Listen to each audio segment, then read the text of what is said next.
or some might, due to one reason or the other, might have to maybe stop at some point.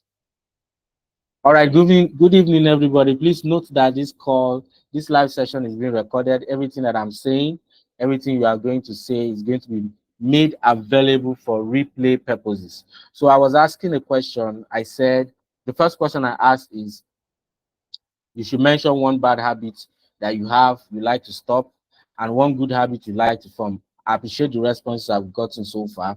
And then the second question I asked was, why is it easy to repeat bad habits and difficult to start or repeat good ones? So I'm just going to read some of the things I have here on the comments, and then I'll jump right in what I have for us today. Funke Ayola is saying, just doing what we feel like without cautioning ourselves to do the right thing. Awesome.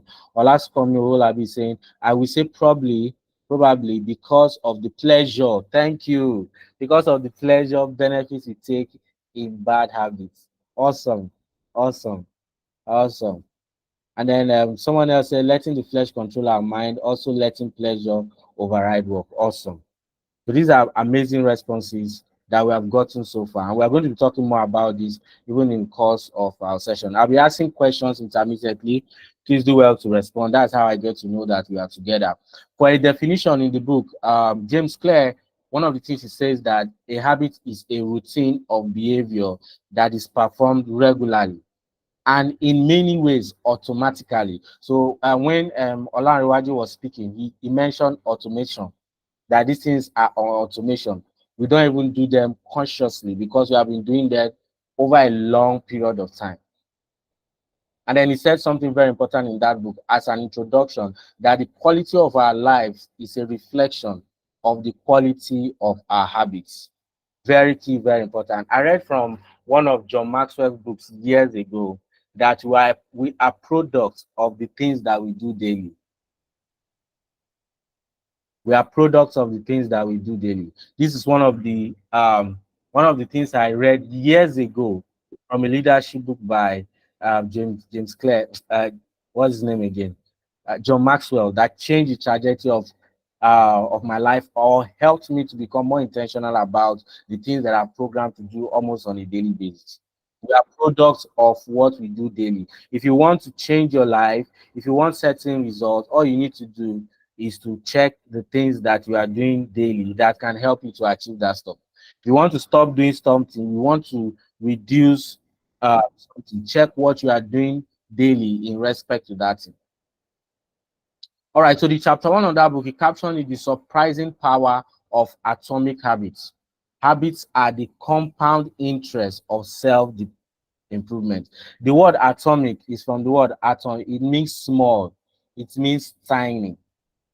So I used to tell people this. We started a mentorship group, or we are launching a mentorship group today, which we are going to start this next month, May. And when I was having a meeting with my team about some of the things that we are going to be doing on that platform, those who have gone through my speed reading certificate program, you know, I train you to read one book a week, 4 books a month, and 48 books every year. That's what I have been doing for over a decade. And some of my students are already doing that, even doing more than that. When it was time for us to launch, or we're discussing the mentorship, I know that some people that are going to join that mentorship group are people who have gone through my program, and others are people who have not gone through that program. So I told them that we are not going to start with 4 books a month. And so many of them were arguing with me back and forth. At the end of the day, we agreed to start with at least 2 books every month. The reason was simple. I read this book and I have an understanding that if you want to help people to improve, one of the things you must do is to make sure that you help them take little, simple, easy steps, baby steps that can help them to get that in on the long run, instead of trying to overwhelm them or give them so much to do at the go. So that's what this part, chapter one, is saying. He said, forget about goals, focus on systems instead. Like I do goal setting every year. The beginning of every year, I do goal setting. Reading this book, I got another understanding. Goal setting is awesome, it is great, but more importantly is the systems that will help you in order for you to achieve those goals. So in that book, he said goals are about the results that you want to achieve. Systems are about the processes that lead you to those results. If I say anything that gets your attention, you might want to write it down in the comment section. It says goals are about the results you want to achieve. Systems are about the processes that lead to those results. For instance, if you are a coach, your goal is to win a championship, but your system is how you recruit players, how you manage and assist your coaches, how you conduct your training or your practice. So for me, my action point, remember, I always say something. The review I'm doing it from my notes. So when I bump into something new, it makes sense to me. I ask myself, what can I do with this information? So I wrote this down in my notes. I said action step. Do not focus, I'm talking to myself now, do not focus on your 10 million naira monthly income goal. Rather, focus on the things you need to do in order to make it happen. Remember, I just said something very important that James Clear said in the chapter 1 of this book. He said, don't focus on your goals. Focus more on your system. The goal is what you want to achieve. The systems are the things you need to do, put in place in order to achieve that goal.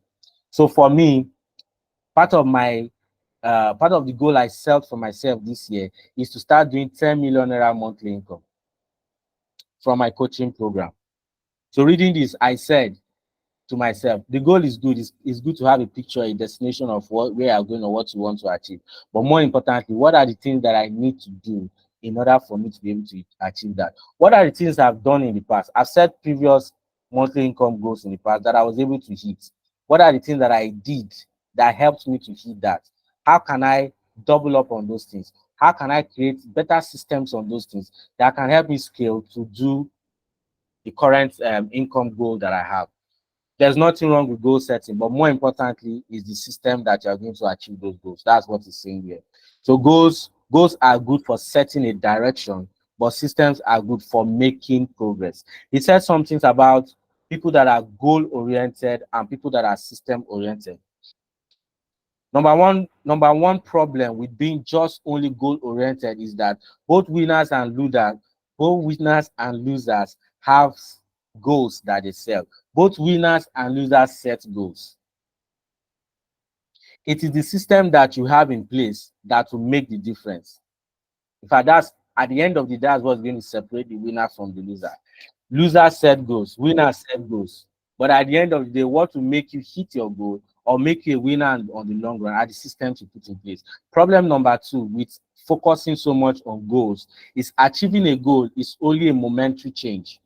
We think we need to change our results, but what we really need to change are the systems that produce those results. I love that. Problem number three, he said goals restrict your happiness. Goals produces an either or effect. It can happen, it might not happen. If you achieve your goal, you are happy. And if you fail to achieve your goal, you are disappointed. Meanwhile, systems can help you focus on the process and not the product. You can be happy with the progress you are making, even if you have not hit the goal. I love this one. I said this year I want to start doing 10 million naira monthly income. I didn't do it in January. I didn't do it in February. I didn't do it in March. But if I'm goal oriented, I will not see some of the progress that I've made that has shifted me from the income goal or the monthly income goal I was having before and what I'm having now. Because I've not gotten to 10 million, I will still be feeling disappointed. I hope you are getting that. Problem number four, he said, goals are at odds with long-term progress. The purpose of goal setting is to win the game. The purpose of building system is to keep playing the game. The purpose of goal setting is to win the game. The purpose of building system is to keep playing the game. And if you keep playing the game, eventually you are going to win the game. So as a roundup for chapter one, there's a lot to learn there. Because of time, I'm trying to work with at least 1 hour. As a roundup for chapter one, he said, you do not rise to the level of your goals. You rise to the level of your systems. Somebody should please type that for me. You don't rise to the level of your goals. You rise to the level of your systems. If you are going to achieve different stuff or better stuff, focus more on creating better systems that can help you to achieve them. You do not rise to the level of your goals. you rise to the level of your system. Chapter 2, we talked about how your habits shape your identity. How your habits shape your identity.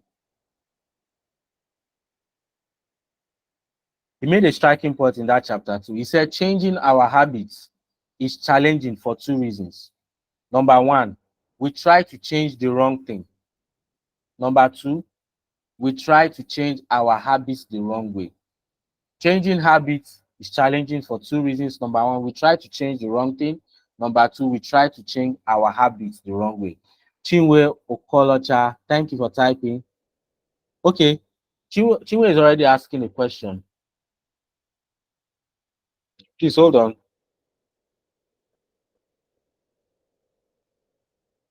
Chinwe is already asking a question. Let me see this. Let me see if I can take this. Will it be right to say that systems is the process of achieving a goal? Correct. That's what I said. Correct. Systems is the process you have in place in order to achieve that goal. People who don't even have a goal, if they have the system, they will achieve the goal. Setting the goal is fine, but pay more attention to the systems, the processes that will help you to achieve the goal. So many of us today, we are not grateful, um, we are not thankful, we are not appreciative of some of the things that we have done because we have not gotten to a particular destination. If you focus on your process, you will see the progress that you are making. Thank you, Happiness Chika. You don't rise to the level of your goal, you rise to the level of your system. Thank you, Chinwe. Thank you. So chapter 2 here is talking about how your habits shape your identity. And then he says changing our habits is challenging for two reasons. Number one, we try to change the wrong thing. Number two, we try to change our habits the wrong way. In that chapter 2, there was a diagram there. If you read the book, you are going to see it. The first diagram in the smallest part has identity. The second layer has process. The third layer has outcome. Outcome refers to the results that you want to get. Processes shows the systems that you have in place, the things you need to do in order to have that outcome. While identity talks about changing your beliefs, what you believe about yourself. James Clear is saying that there are two different ways to approach forming new habits. You are either outcome based or you are identity based. When you are outcome based, your focus is on the thing you want to achieve. When you are identity based, your focus is in who you need to become in order to achieve that thing. That also is a very powerful point from this book. There are two ways to approach forming a new habit. It's either you are outcome based or you are identity based. If you are outcome based, your major focus is on the thing you want to achieve, the destination. But you are identity based, you are focused on who do you need to become in order to achieve that thing. If you become who you need to become, that will happen faster, sometimes automatically. I always say that the things that we are chasing after are also chasing after us, but sometimes not this version of us. If you are here right now, you feel like you need a private jet. I tell you of a truth that there are private jets everywhere, lying down in different places in the world, looking for people that will come and buy them or use them. You need to become a kind of person before you can attract them. Very key, very important. So he said something, stop if for instance, if somebody is a smoker, stop saying I'm trying to quit. That's the outcome. First, work on your identity. You are not a smoker. He said behind every system of action is a system of belief. When people register for my speed reading certificate program, from day one, we have not even started the training. I address them as speed readers. In fact, when you are introducing yourself, for those who have gone through my program, I tell you, introduce yourself as speed reader Adetunji Adeni. Somebody chatted me up and was like laughing. He said, Coach Harry, I've not even read one book this year, and you are telling me to call myself a speed reader. I said, I know what I'm doing. I'm trying to give you a new identity. You need to see yourself a certain way if you are going to achieve some certain results. So it's very key, very important. True behavior change is identity change. True behavior change is identity change. Very, very key, very, very important.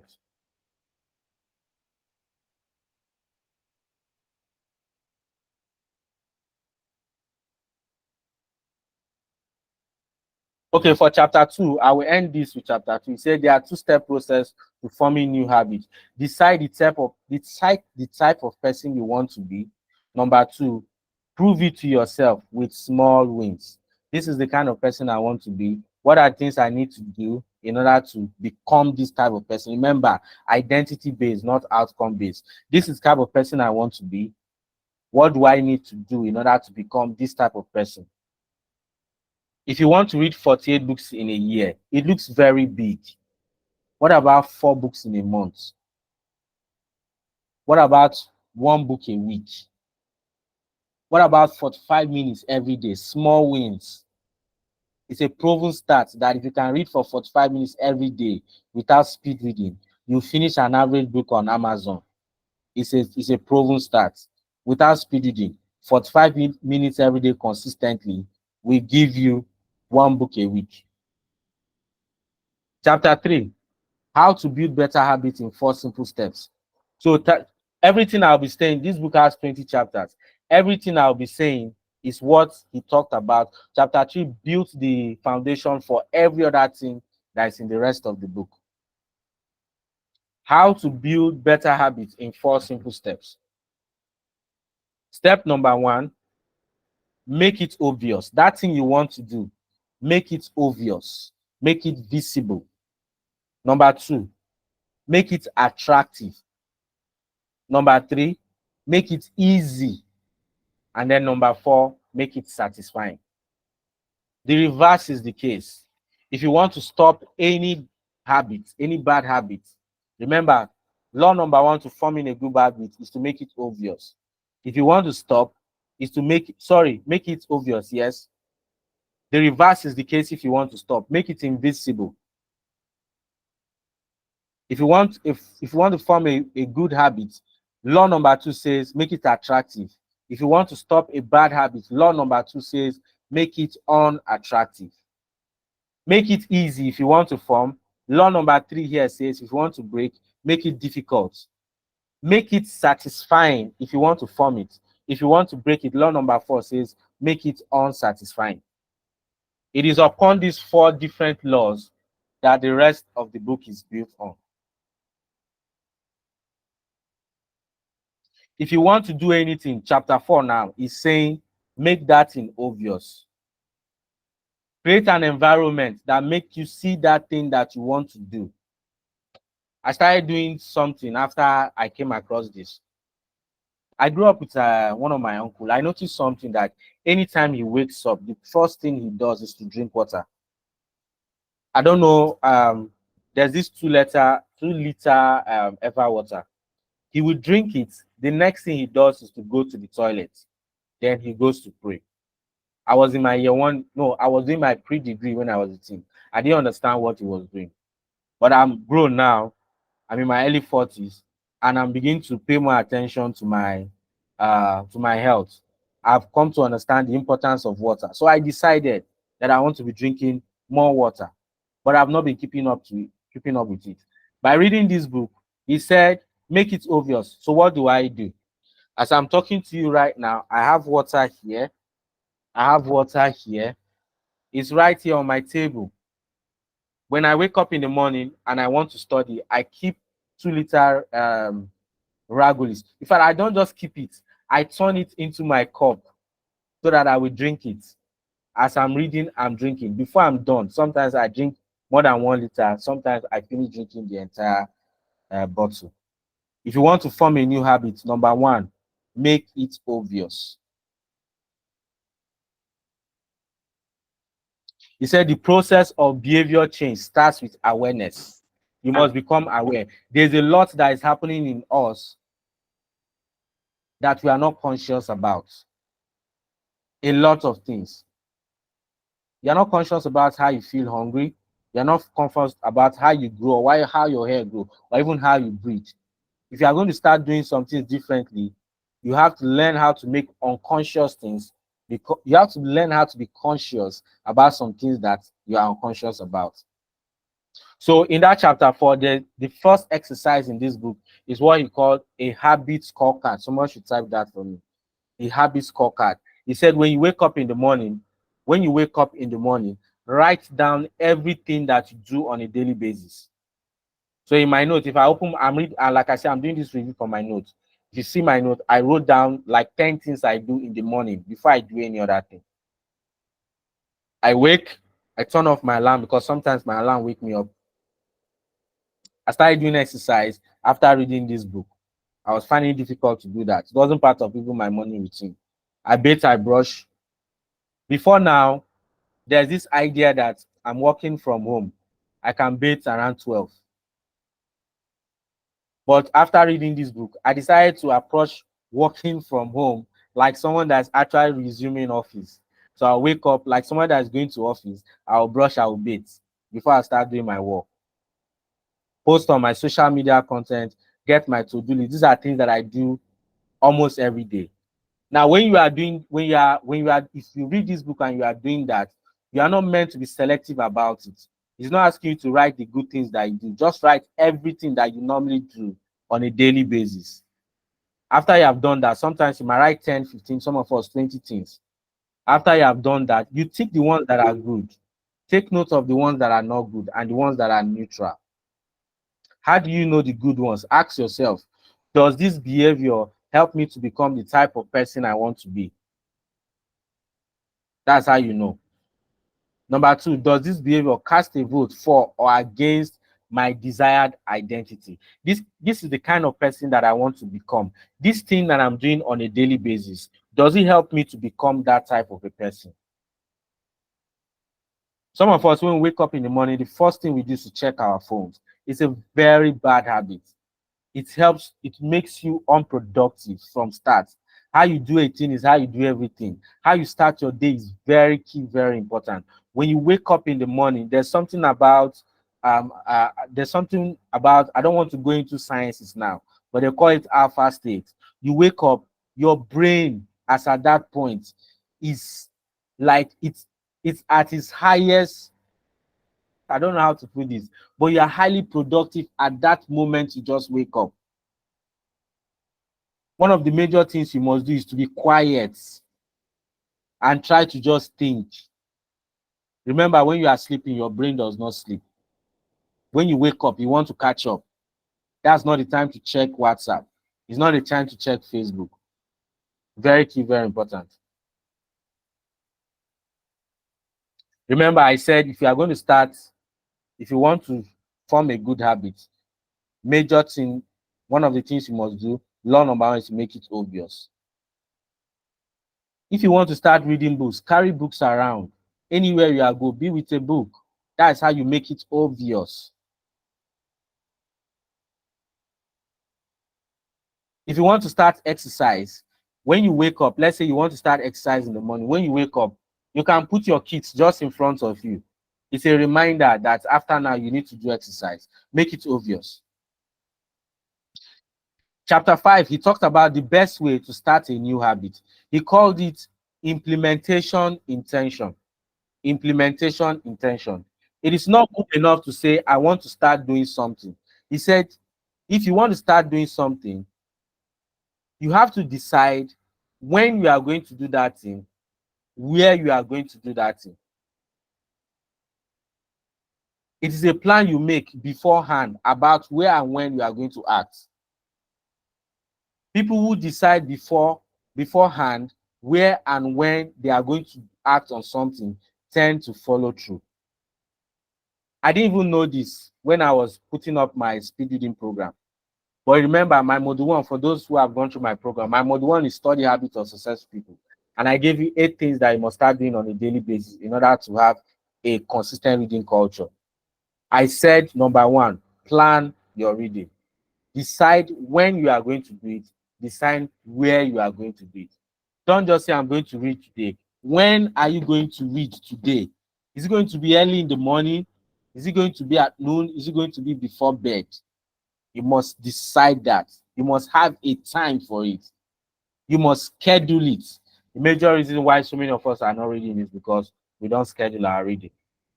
We plan every other thing, we don't plan it. I will put behavior in brackets at so time, at so location. That is how he puts it in his book. The best way to start a new habit is to decide where you are going to do it, when you are going to do it. In that same chapter, he talked about habit stacking.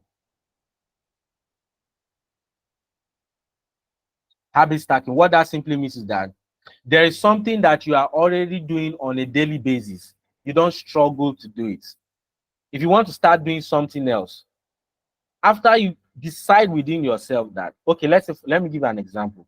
Habit stacking now. Let me give an example. You are this person that, let me use my wife as an example. My wife is this person that when she wakes up in the morning, she doesn't struggle with praying and studying her Bible. Praying and studying her Bible. I would say she's more consistent with it than I am. That's the truth. But there's something else I want her to do. I don't want her to only read Bible.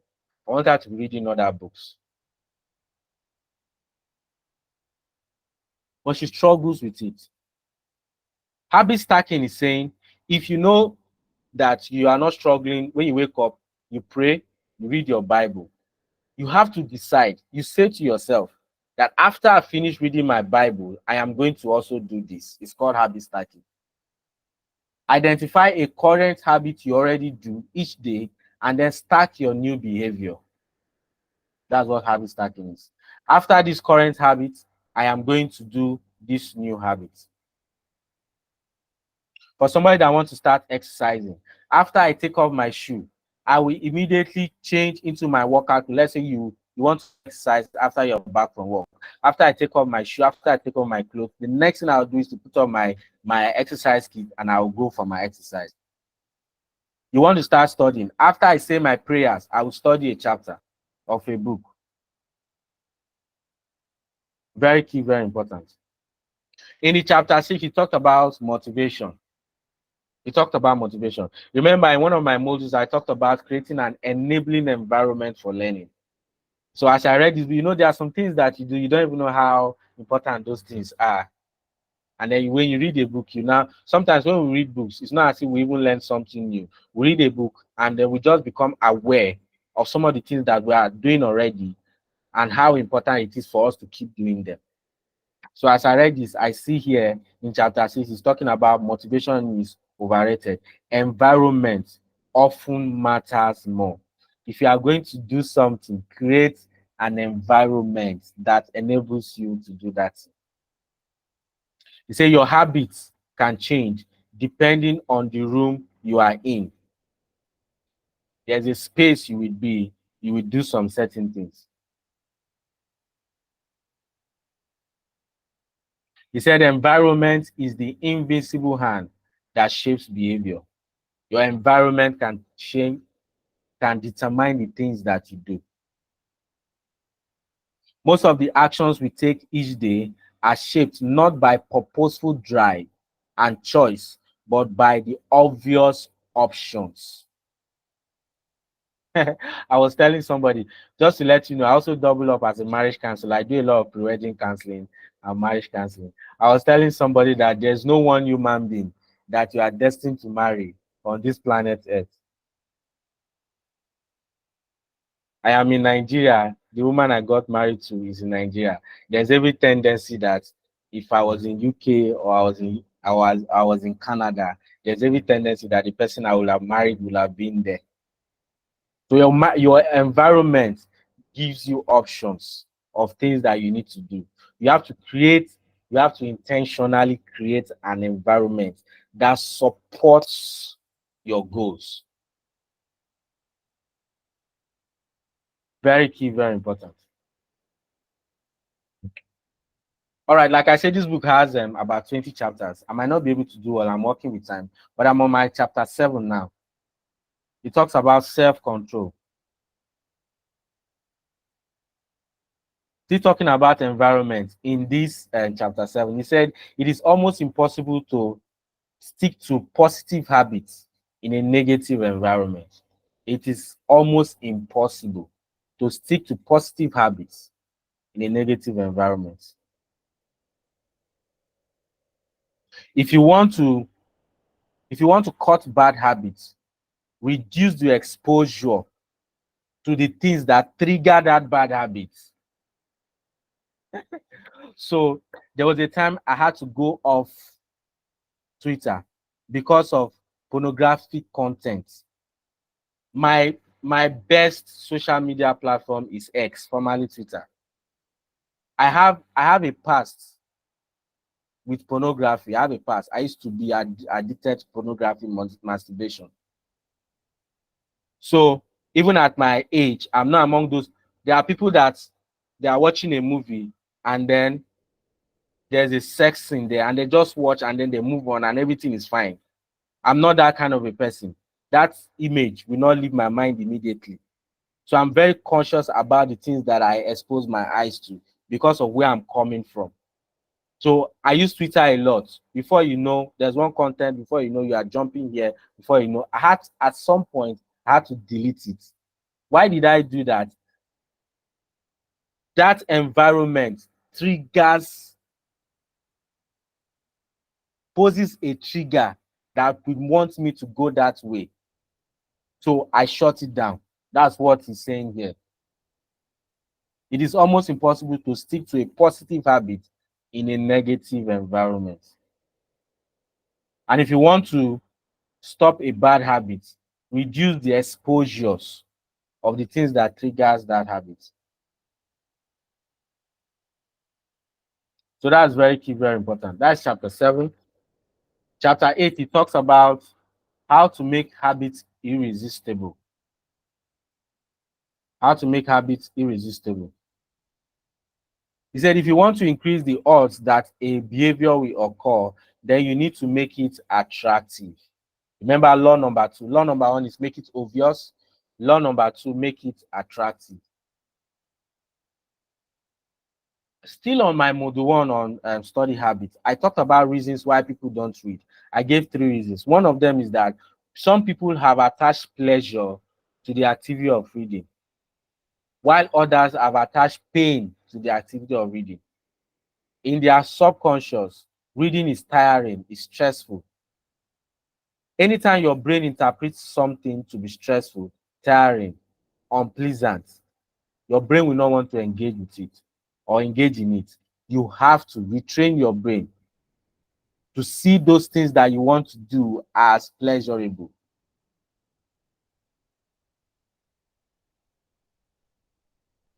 That's very key, very important. Anything you want to start doing, make it attractive. In the chapter 9, he talked about the role of family and friends in shaping your habits.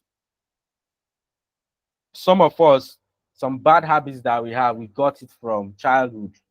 So whatever habits were normal in your culture, in your family,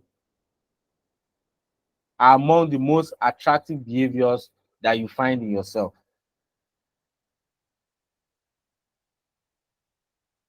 In that chapter now, he talked about three categories of people that we tend to imitate habits from.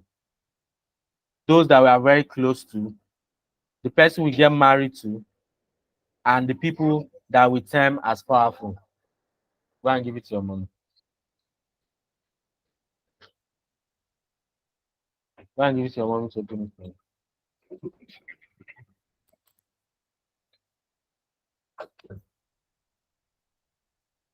Please hold on.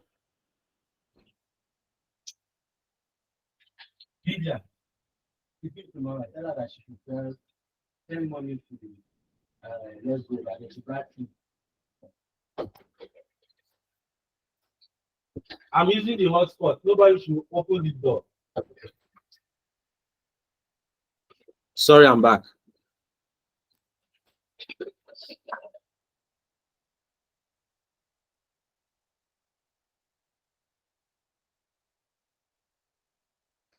He said there are 3 categories of people that we look onto. Those 3 categories of people that we pick habits from. People that we are very close to, the person we get married to, and of course the people that we term powerful. Very key, very important. So that chapter 9 is also talking about your environment. In chapter 10, he talked about how to fix the causes of bad habits.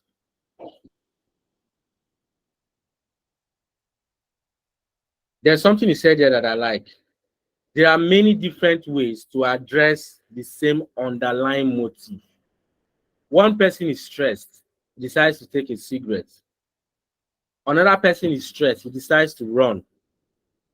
Another person is stressed, he decides to read a book. When it has come to forming new habits, there is no vacuum. If you say you don't, if you are taking cigarettes anytime you are stressed, and you say you want to stop taking cigarettes, the next thing you need to do is to ask yourself, what do I need to do to replace smoking? Because anytime you are stressed, you have programmed yourself that you just take a cigarette. Now that you want to stop taking that cigarette, what else are you going to do to replace that? Are you going to run? Are you going to pick a book? There are different ways to fix the same underlying motive. In that same chapter 10, he talked about how to reprogram your brain to enjoy hard habits. I love that one. Why are you finding it difficult to read? In your subconscious, it looks like a hard habit. Why are you finding it difficult to exercise? It looks like a hard habit. Now he's saying, how do you reprogram your mind to enjoy the habits that you have turned hard? He said you can make a hard habit look attractive if you learn to associate them with a positive experience and vice versa. Let me use finance for instance. He gave an example. Saving does not make you suffer or deprive you from enjoyment. Some people don't save because in their subconscious they want to enjoy themselves. It does not deprive you from enjoyment. Rather, it increases your purchasing power and your ability to invest in your future. If you begin to think about savings in that way, you'll be able to do it or do it more. Exercise does not make you tired. Rather, it helps you to build stamina, grit, and endurance. I was talking to a partner, and then he was telling me about some of the things he started doing intentionally this year. One of them was running, and he was talking about the fact that ever since he became more consistent with his daily runs, he found himself doing some other things that were difficult for him to do before. Why? It helped him to build endurance, grit, and even stamina. Somebody is here, you want to start speaking or you want to speak more in public. In your subconscious, the reason why it looks hard. Sorry, I've been speaking without my earpiece. Were you hearing me? I need to be sure. I've been speaking without my earpiece. Were you hearing me? Yes, your voice is Yes, very sir. clear. Perfectly clear, sir. Thank you. Oh, thank you, thank you, Yes, we are hearing you. thank you.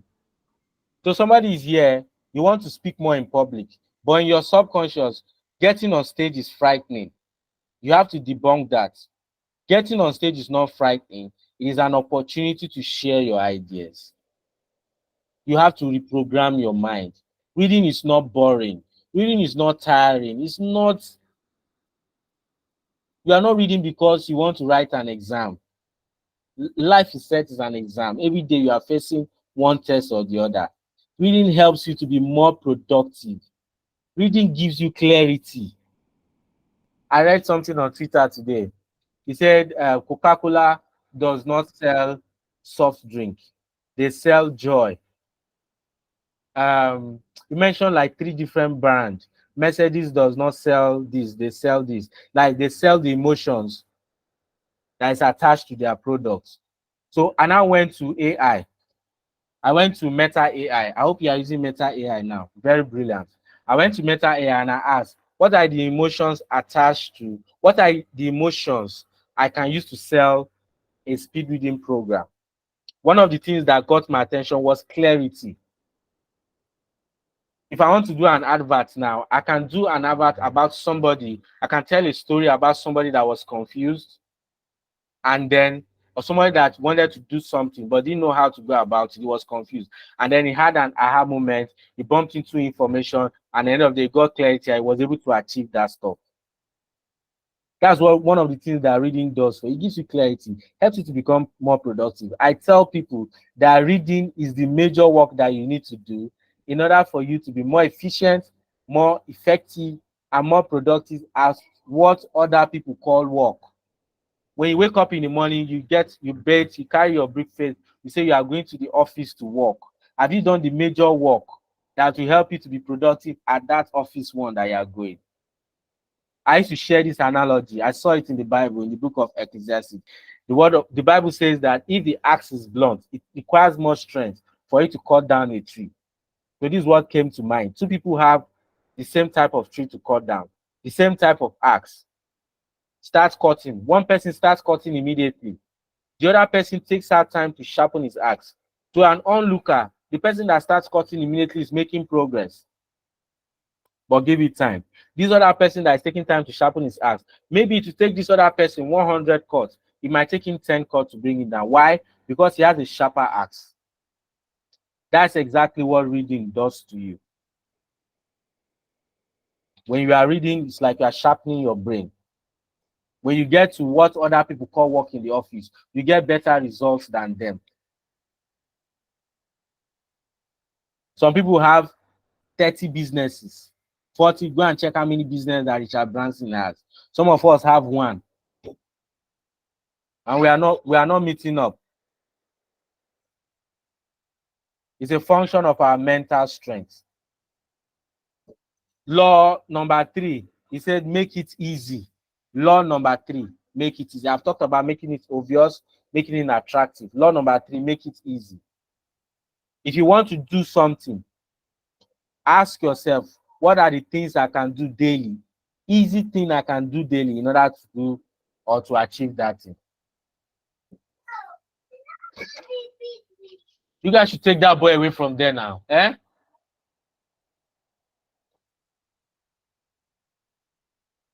So he talked about habit formation.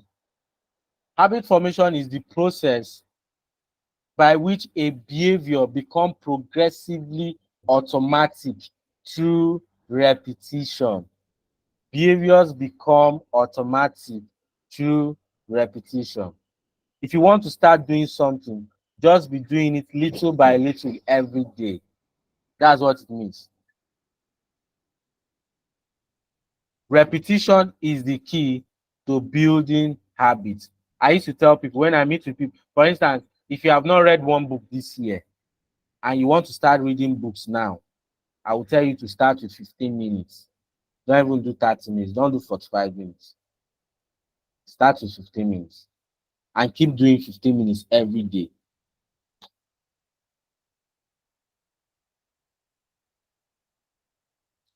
We are motivated to do the things that are easy.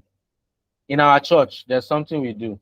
We normally read one book every month, depending on the theme or what we are focusing on in the month. So I used to recommend books almost on a monthly basis. Sometimes I do, sometimes my lead pastor does. Anytime I'm recommending a book, I must make sure that the book is very small.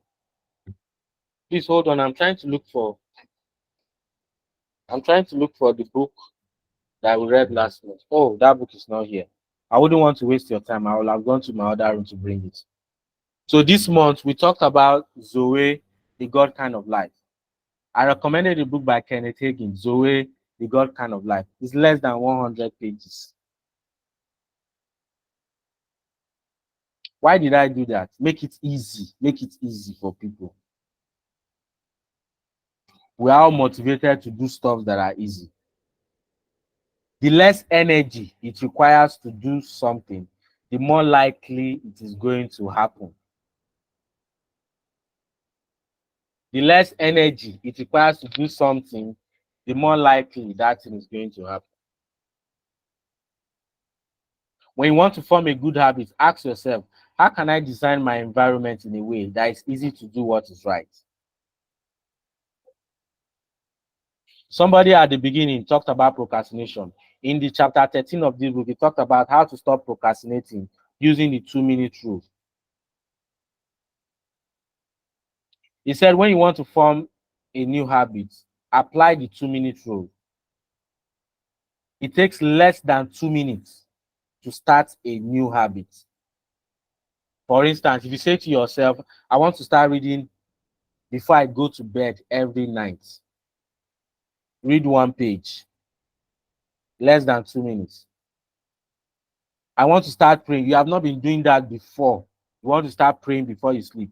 You are a Christian. Say the Lord's Prayer, less than 2 minutes. Start with that.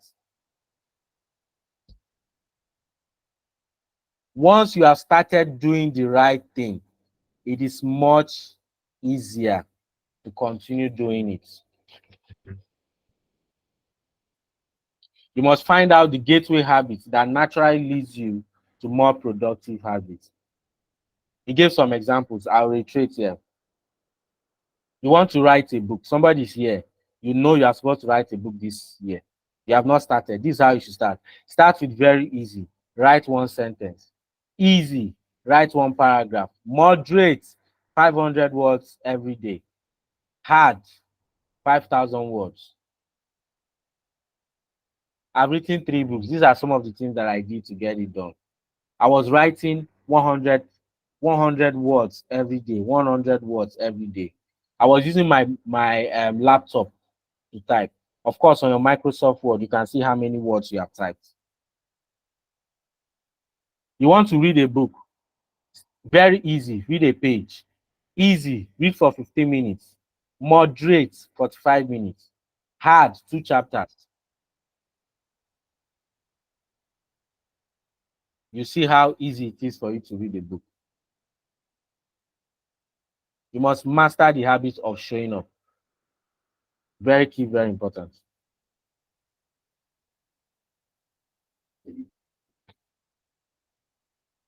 I'll go to the fourth law, which is the last one. It's already 9 o'clock. I'm trying to work with time. And that has to do with make it satisfying. Make it satisfying.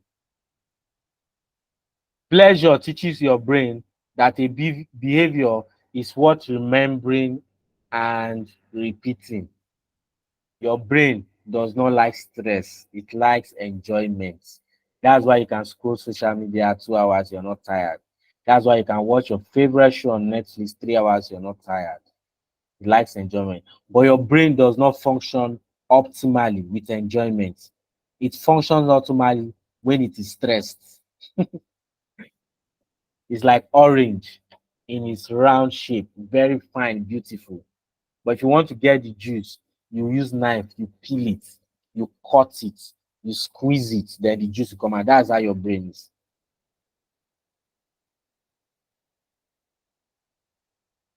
For somebody like me, how do I make reading pleasurable? I like to watch movies. I like to do documentaries. Documentary like movies, I like it. So when I set goals for myself, part of what I do is I reward myself with a movie at night. I watch maybe 2 movies in a week, sometimes once, sometimes more than two, depending on how I intend to reward myself.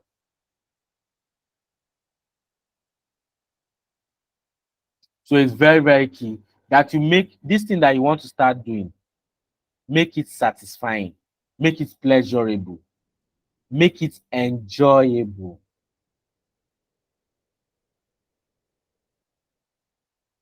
So we are most likely to repeat a behavior when the experience is satisfying.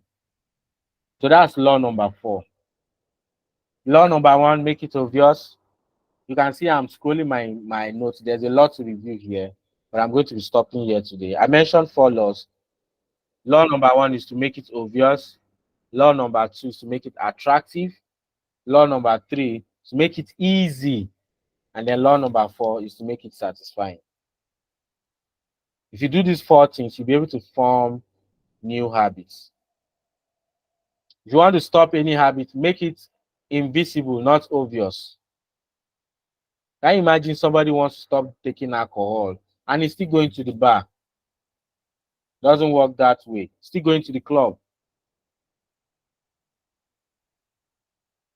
You want to stop, make it unattractive. When I deleted X, formerly Twitter, on my phone, I made it very hard to see a pornographic content and then make it unsatisfying. Make it unsatisfying. I want to hope that you learned something tonight. My book reviews are always almost like this. It will make you look as if you have already read the book. But like I said, the idea is not for you to be satisfied with the review. The idea is for you to make you want to go and check out the book by yourself. Emmanuel Oladipupo is saying thank you so much, sir. You're welcome. You're welcome. I want to get feedback from you. Anybody with a question or anything I've said so far in course of of our session tonight on habit forming or habit breaking. If you have anything to say, you're welcome. If you have anything to say, this is the right time to speak. Just raise your hand. I will allow you to speak. Okay, Enang Egbe, you can unmute your mic and speak. We are closing soon.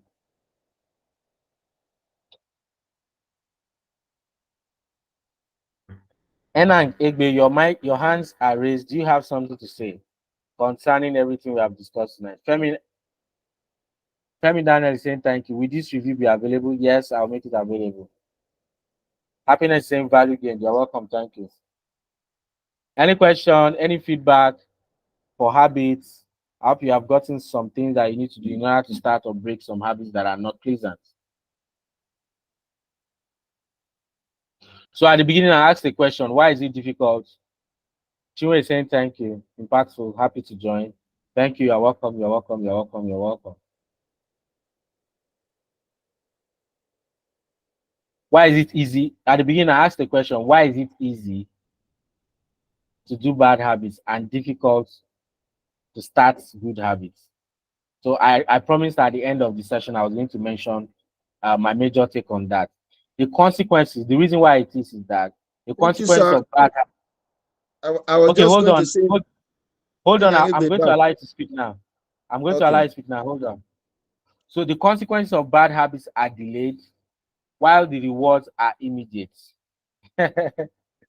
One of the major reasons why it is easy to keep doing bad habits is that the consequences that come with them is delayed. You will not see it now.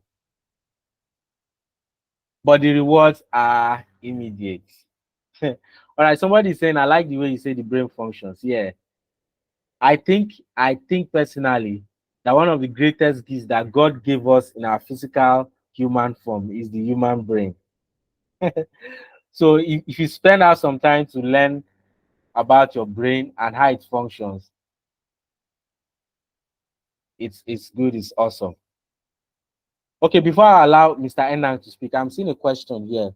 He's saying, what's your take on audiobooks? Audiobooks are good, audiobooks are powerful, they are awesome, especially if you are an auditory learner. Auditory learners are those who learn best by what they hear. Inkiru says slow and steady win the race. You are correct. Auditory learners are those who learn best by what they hear. If you see yourself as somebody, if you have understood yourself as somebody that when you listen, you tend to grab more, you tend to understand. My wife was sharing something with me years ago that as a student, her major power was her ability to be in class. It was not the note she would take. It's not the textbook she will read later. If she is in class and she hears what the lecturer is saying, if the questions come out in regard to that in the exam, she will deliver. So there are people we call auditory learners. If you are that kind of person, audiobooks are amazing. So for me, there are two ways I approach audiobooks. I've shared that severally on our platform. There are audiobooks that are reviews and there are full audiobooks. If you go to audiobooks platform, I use Spotify. If you go to Spotify, you download Spotify, and maybe you type Atomic Habits, you will see audiobook reviews. Some of them, majority of them will be reviews. You will see audiobooks on Atomic Habits. Majority of them will be review. You see now, this book is about 200 plus pages or maybe 300 pages. I've reviewed it in 1 hour. So when you go on Spotify, you see review of 45 minutes, 15 minutes sometimes. Somebody can review this book just mentioning the four laws and stay there. In 15 minutes, is done with the review. When I listen to a book, an audiobook review, I'm listening to it because I want to get an overall view about the book and I have a plan to read the book itself. But when I listen, sorry, to the full audiobook, I don't have a plan to read the book again. And I approach that full audiobook as though I am reading a hard copy or a soft copy book. So I will sit down like this on my study area, put my earpiece, listen, and then I will write lessons learned. I don't like to approach my audiobooks. I'm doing domestic church. I'm listening to audiobook. I don't like to do it with any other thing. I do it as if I am reading a book, but it's just that I'm listening now. So that when I hear something that gets my attention, I write it. I pause, think, I write it down. Mike Alongo is saying, "Thank you for your book review. God bless you, my brother. You will not lack help in Jesus' name. Amen." Is there an opportunity to join the group? Sure, sure. So in closing, if you saw my flyer, I said we have a side attraction today. We are launching my mentorship group in the month of May. Today is 28th. We are launching it this week that we are already in. So this is the idea behind my mentorship group. I've been coaching people on a monthly basis. Every month, I organize what I call Speed Reading Certificate Program. It's a 1 month program where I get to train you to read more books with better comprehension and retention. I usually have 8 sessions, 8 different modules, 2 sessions a week, 8 sessions in a month. You can do that with me on a one-on-one basis for 1 month. It will cost you 125,000 naira. I'm going to have 4 live sessions with you, and I'll send 4 video recordings to you. That's for the one-on-one. If you want to get access to my online video course, on that same course, it costs you 50,000 naira. But if you say, oh, this is way beyond my budget, you want to join my group, it's just 5,000 naira for 1 month. And I do that every month. We are going to start the session for May tomorrow, Monday. But way beyond that, I noticed that when people register for my program, whether group video session or one-on-one session with me, that particular month that they register, they're usually pumped up, they are ginger. Sometimes they do 2 books, 3 books, 4 months, 4 books, sorry. The next month they even continue. Sometimes the third month they begin to derail, they go back to their bad habits. So I've been thinking about, what do I do to stay consistent with you after you have been coached? And we got that inspiration, that idea this year, that we can have a mentorship group for those that have gone through my program or our program, and those that even you have not gone through the program, but you need, look at the kind of ginger, the kind of stuff that we learned today. You need somebody to be talking to you like this every 2 weeks. Daily reminder, daily posts, reviews, group coaching sessions, like that. Accountability. So that's what that mentorship is all about. But the mentorship is not also free. It's based on subscription with 2,000 every month. 2,000 every month. You can join that my mentorship group. If you decide to go for 3 months, instead of 6,000, you just pay 4,500. If you decide to go, you subscribe for a year, instead of 24,000, you pay just 15,000. God Unoji is saying, reading 4 books in a month is no longer a challenge for me. Now I'm trying to increase it, but scared of failing. What do you think, sir? I'm super excited to hear that. So these are some of the things that I see, and I'm excited. God Unoji went through the program. If I give him an opportunity to share, and I will tell you his experience. And he's saying here that reading 4 books in a month is no longer a challenge. He's even thinking about increasing it. So this is what I do. I can't tell you what to do in this regard. You do what works best for you. But this is what I have been doing over the years. I can do more than 4 books, but I've decided to do just 4 books because I have other avenues of learning. I watch a lot of YouTube videos. There's virtually no month that I don't do video courses. Like, I buy video courses a lot. And then I also like documentaries. I love interviews. Yesterday, I listened to an interview by um, Ibukun Awoshika. Very amazing interview. She was talking about her story, her journey into entrepreneurship. One of the major things that I loved about her story was the fact that she decided that at age 50, I was going to let go of my business. Let me put it that way. So at age 50, she has this check company that is doing very well. I think they said it's worth 15 billion or so, or she's worth 15 billion or so. Can't remember that now. But she has that company, and she said at age 50, remember she was also a chairperson with First Bank, that at age 50 she was going to let go of the company. So right now she has a COO, like the company is running without her. I love that idea. I love that concept. So I listen to interviews, I do documentaries, YouTube videos. So I just streamline my reading to 4 books every month, and it has been working perfectly for me. So, Mr. Enang, I will allow you speak now. I will allow you speak. If there's another person before I call it a night. I've been sending messages severally concerning the mentorship group. As I speak to you right now, we have 30 persons in that group, and I'm going to start with those 30 persons. I'm super excited to start with them. Every day they'll be Yeah. receiving. Uh, this month of May, we are going to be reading. Okay, go ahead, Mr. Enang. Oh, Coach, thank you so much.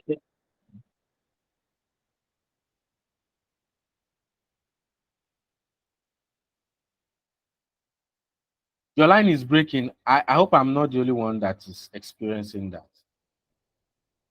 The last thing I heard was thank you so much, Kuchari. Coach. The area I wanted to. Mani Nana is saying, thank you, Coach Harry. I'm always excited when I hear you and ignites my spirit to do more concerning my porridging habits. You're welcome. That is the plan. That is the plan. That is the plan. That is the plan. My joy today is when I come across people and they tell me how my program has inspired them to become better readers and the transformation that has taken place in their lives. I believe that everything you need, all the information, everything you need is hidden in knowledge, in information. If you can go for it, if you get it. Okay, Femi Daniel, you have something to say. Your hands are raised up. Go ahead and speak. Yeah, once again, thanks for your content. I mean, the review of this book. I've actually read it before, but most of I've forgotten a lot about the things I read. I have a challenge with reading using maybe Android phone or using laptop or tablet. It takes a lot of determination. I must be really pumped up and excited before I can get through reading a book. But I kind of like holding a book in my hand. But what I've come to discover is that there are more um, PDF format books that are available, readily available, more than the Hard copy. printed. So yeah, so what suggestion do you have that can help me in that regard? Okay, thank you so much. Awesome question. I know there are other people that are having the same challenge. What I usually advise is you have to do what is comfortable for you in this regard. If you have observed that holding the book and reading it helps you more, it means you have to buy more hard copies and keep reading. But like you have rightly said, honestly, as at now, 21st century, somebody like me now, I've written 3 books. I don't even have one. Okay, I have hard copy of one of them each. The cost of printing is just something else. You tell somebody that a book of 110 pages is 5,000 naira, they'll be screaming. So I'm just comfortable selling my soft copy. I'm saying that to reiterate the point that you made that soft copies are readily available. I think you can also retrain your brain in that regard. I wasn't used to reading soft copy books. I loved my hard copies. Look at my notes. This is the notes that I started using this year. This is the note I started using this year, January. This is the note I started using this year, January. You can see books read in 2024. I'm done using this note. I'm done. I'm going to get a new one this week. There are about 15, 16 books I've read. The notes are inside here. So I have people today that are comfortable taking their notes on their phones. I just prefer this traditional way. So you have to be comfortable doing what works best for you. But I know that you can also retrain your brain to also accommodate what's it called? The soft copies. Sometimes you might not be with your hard copy. You have free time to yourself. You can open your phone, chop one chapter and continue. So that's what I was saying in that regard. Emmanuel Oluwoyo is asking, thanks so much, sir. But what is the best way to take notes when reading? Is it after reading a particular chapter or taking notes while reading that chapter? Because taking notes consumes a lot of time. So let me correct this. There's a wrong mindset that so many people have. They believe that when they are taking notes, if they are taking notes while reading, that is taking a lot of their time. When you are taking notes while reading, you're not wasting time, it's not consuming your time, it's not taking a lot of your time. What it is doing is that it is helping you to get the best out of that your study period. You are going to forget over 70% of the things that you learn in 72 hours. Everything I've said tonight, today is Sunday. By Wednesday, you forget over 70% of them. Did you hear what Mr. Femi Daniel said? He said he has read this book, but almost everything, he has forgotten almost everything. So he's here again just to refresh himself. That is how that is how it is. It is the notes. I read this book in January. How am I able to review it if I did not take these notes? So if I wanted to review this book now, I would have gone to start reading the book afresh, looking for a major point that I underlined. I stood with you. I just opened my notes and I was reviewing it chapter to chapter. Okay, before this session, I italicized or I underlined the major points that I want to stress from the notes that I took. So you forget over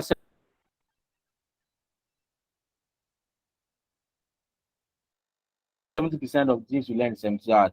It is the notes that you take that refresh your memory. Sometimes what I do is, yes, tomorrow I'm not going to read any book. 29, no, 30, 31st, no new book. These main 3 days in the month of April, I'm going to use to revise all the books I read this month. The notes I took in church, I'll revise it. Sometimes in December, I don't get to read any book. Sometimes 2 weeks to the end of the year, I don't get to read any book. I just revise all these the notes now I use for January, February, March, April. If I continue like this, it means that I will have 4 of these this year. December, I will review all of them, revisit all of them. There's a lot in your journal that you are not taking advantage of. Remember, when you are reading a book, there are some things you read, you implement them now. There are some things you read, you implement them next year. You are not ripe to implement them now. It is next year. When you revisit your book, there's a refreshing. So you are not wasting time. I took out time to really explain that. So he was asking, do I do it before? Do I do it after? That depends on you. I like to do mine immediately I bump into something that gets my attention. I don't wait to the ending. If I'm reading the first sentence gets my attention, I just sit down. Sometimes I even close the book, think deep about it, and then I document my thoughts. I don't wait to the ending. If I want to wait to the ending, if I want to wait to the ending, what I do is that I will just put a mark, underline or something around that point that got my attention. So sometimes I can decide to just read a book. I speed read a book, get major points, come back again and read it again. That's when I will not write that important point immediately. But most of the time, that's how I do.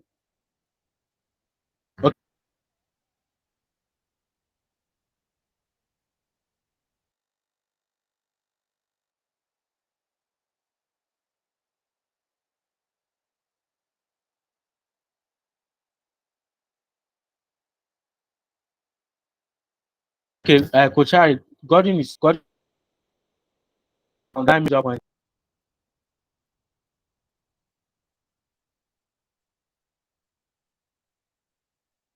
All right, I hope you can hear me. My network took me out. I hope you can hear me. I'm rounding up now. It's almost 9:30. Thank you so much for staying put for join. Please, I need more information about the mentoring group. What you just shut me up. I think I was able to explain the more. This month now, we are reading Secret of the Millionaire Mind. In our mentorship group, we are going to be reading 2 books every month. This month, we are going to be reading Secret of the Millionaire Mind. I'm going to recommend one book that everybody is going to read. We are focusing on finance in May. Secret of the Millionaire Mind. Then the second book you are going to read is going to be dependent on the group you belong to. So we are pairing people in fives in the group. That group is going to decide on the book that they are going to read. But the book is going to be on finance for this month. In their group, they are going to revise, they are going to hold themselves accountable. We are going to pair them based on the time that they have decided to read. We are going to drop a poll and extract people's time of reading. So some of you will say 5 a.m., 5:30. If you say 5 a.m., 5:30, we are going to look for 5 people that are reading around 5:35. We'll pair them together.